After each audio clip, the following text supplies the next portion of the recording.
This is part 2 of the video for changing the blend door actuator on a 2013 Ford Explorer XLT passenger side actuator. I assume the driver's side is similar, but there might not be as much crowded stuff. I haven't had to change that one. So I've got the new part sitting there in the seat. And what I'm going to do now is I'm going to end up having Star hold the camera if she can while I do some plugging and playing. I'm going to put the blend door down here and plug it in. I've already, when I first started the whole thing, the first thing I did before I even shut the vehicle off when I pulled in the shop was turn it to whatever side the failure was on. So if it failed to where one side's blowing cold air when it should be blowing hot, you would turn it cold. If it blew to where it's blowing really hot when it should be blowing cold air, then you would turn it really hot in hopes of making sure that it's the sensor will try to get the sprocket in the sensor position it should be in, or in the actual position. So you can see down here, right there, more or less in the middle of the screen, you can see kind of that gear hole under to the left of that wire. That's what we're going to be trying to line up.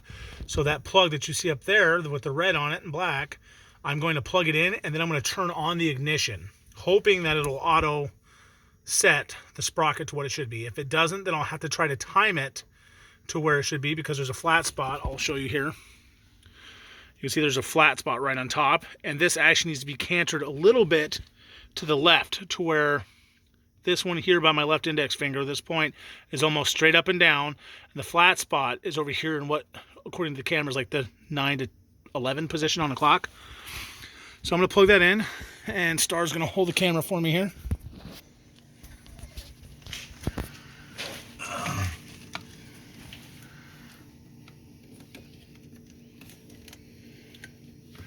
So it's plugged in.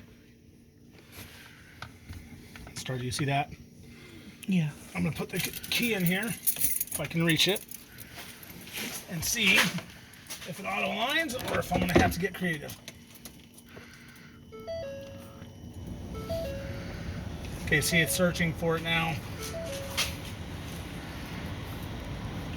So we'll see here. If it goes back around, then I'm going to go ahead and shut it off right in the position it should be in. Oh, still goes. So I guess I'll...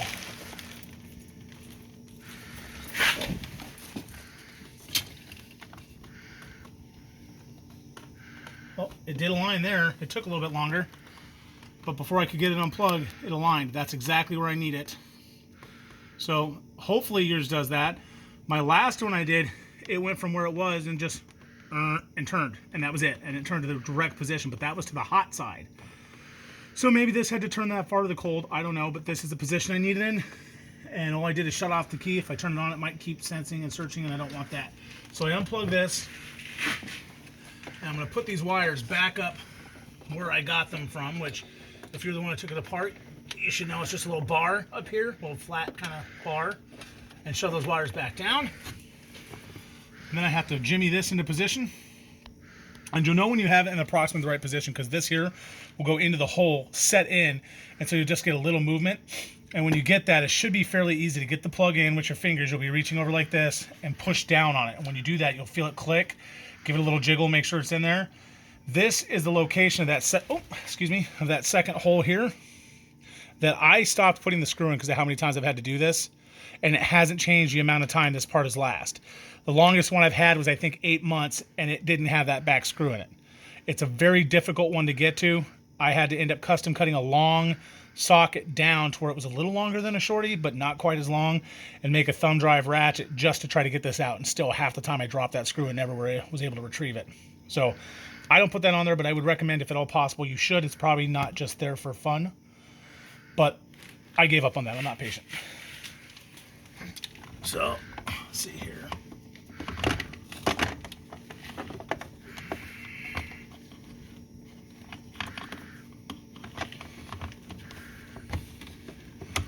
Half the time you'll find that stuff gets in the way of it.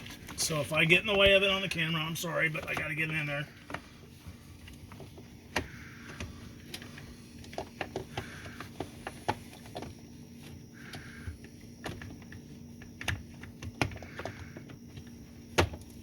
So that's it sitting in where it should be, right there. So it's a little loose because I don't have this screw on there. When I have that screw on there, I'll show you that it's pretty tight. But right now, it's holding where it should be. Like, I don't have to hold it in there. Obviously, if it was moving around, it would probably wiggle out.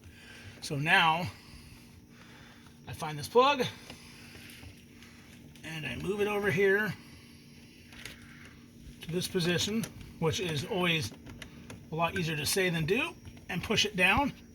It feels firm in there. I'm not getting any pull out. And all it took was my 2 fingers grabbing the plug and moving it over and pushing it down. So now I grab that chrome screw. At least on mine it is. I don't know if it is on yours. So use your best judgment there. This is at 8mm.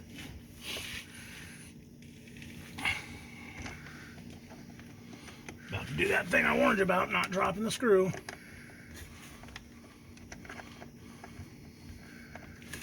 And where's my ratchet? There it is. Sorry, didn't mean to bump you there. Again, I am not a professional mechanic. I am not a camera guy. I am not even very technologically knowledgeable. I barely can operate my cell phone. But at the end of the day, I got to fix my stuff. So do not over tighten this bolt. It is plastic it's going in. It would be easy for anybody, even if they're not that strong, to over tighten this, crack this ear, or crack this.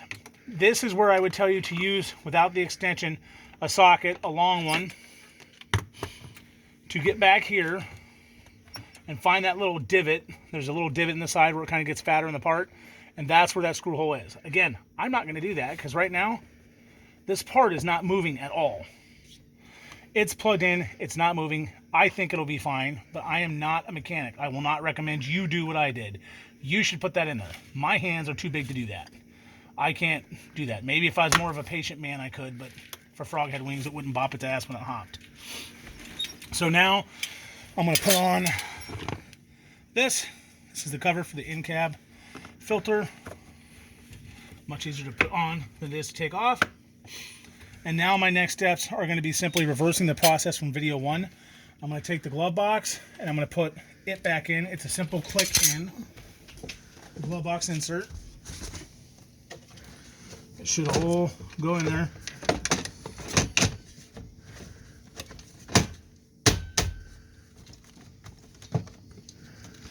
And this is where some people might be willing to use the screw gun that I used to take it out, to put it on. I always start the screws and put them on with a ratchet because I'm worried I'm going to just mess something up. It's maybe me being paranoid, but over tightening them. Oh, this is the 8mm still. Back to the 7 for these. I get them hand tight.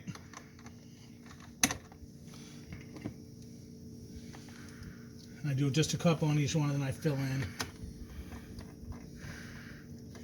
Once you get used to it, this job does not take long. The biggest inconvenience is that back screw on this, and that's why I don't put it in there. And I'm sure if I get any comments at all, I don't get a lot of views.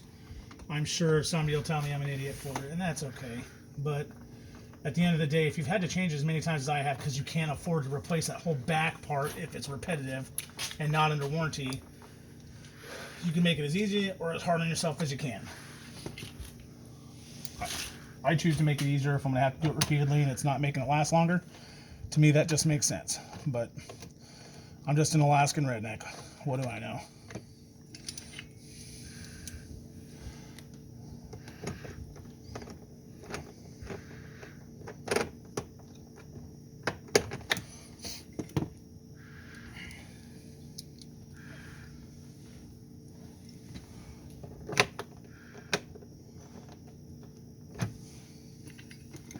At the end of the day, other than getting the part itself, depending on how many times you've done it, I could take this thing apart if I'm not making a video and explaining stuff. I could take it apart, and if I have the part with me already, it's about an hour, hour and a half, depending on your difficulty with that back screw.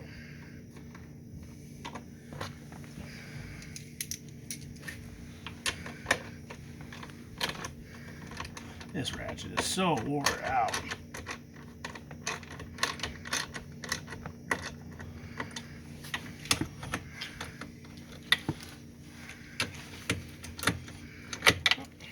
It's so wore out. I'm not very patient.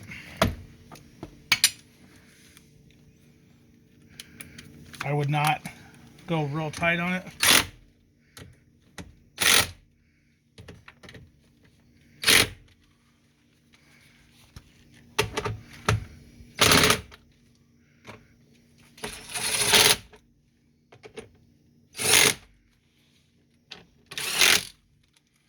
So that's tightened down. Now for the glove box portion, it's a little bit trickier lining everything up. I'm going to move some tools around here because I have to get in what I can only describe as a terrible yoga position to get the clips in, and those are kind of a mandatory thing. It's not an optional endeavor. And excuse my messy glove box. Extra antenna in there. There's my little hook. That is a wonderful little tool to use here.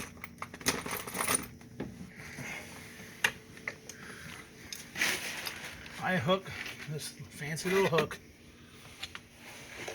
and even if I do it after, it's not a big deal. Oh,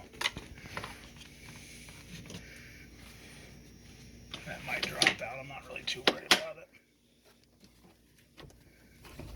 If you get it all set in there right, that should be able to close, and that's a great time to hook up your pins down here.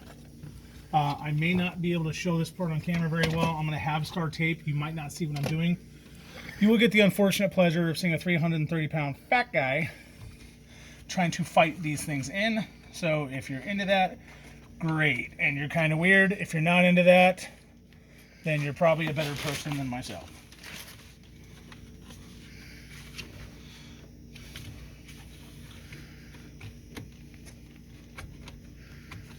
So I'm going to have to get this.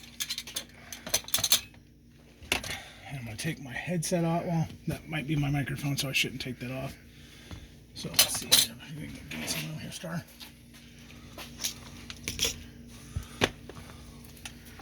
Just don't know, Andy, you're in the video somewhat. Oh, I know I'm in the video. That's fine. I'm going to have to be. So you put this in, and you're going to be pushing them out this way. And if they line up, you shouldn't have to push too terribly hard. I usually drop these a couple times each.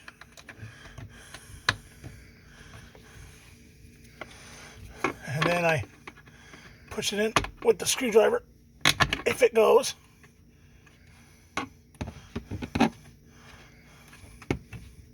I think it went. This side is even worse because it's kind of right at your face. Again, if you're enjoying this right now, you are probably kind of weird.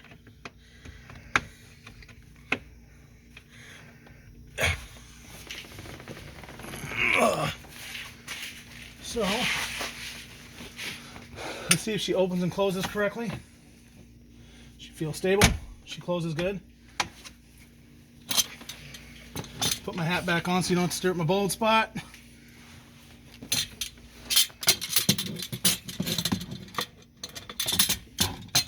And this is where it's easier at this point to reach through the side to grab this, because if you're trying to go through here, I mean, if you have smaller hands, it might not be a big deal.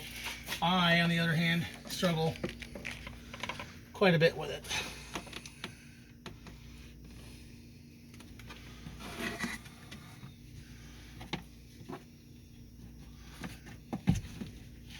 So that's how I put that back in. Did you see that, Star? Yeah, I got it as close as I could. Okay, yeah. When I do that, all I do, I'll pull it back out to show you.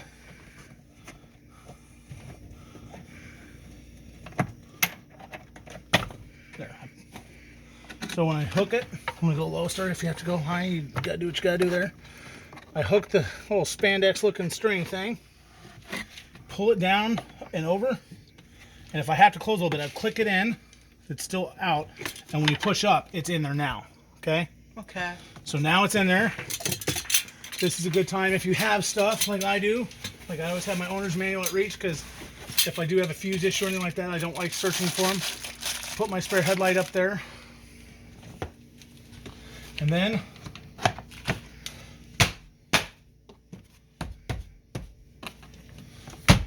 So in theory, it's not warm now, so I won't be able to tell you. But when I start this up real quick, what I'm listening for, and Star, I'll grab that camera from you, thank you. Yep. What I'm looking for is if I hear a clicking. If I hear a really loud click, click, click, I may have done something wrong. If I don't, then that's good. So instead, I'm making sure the dual climate control is off, and I'm just turning the temperature up.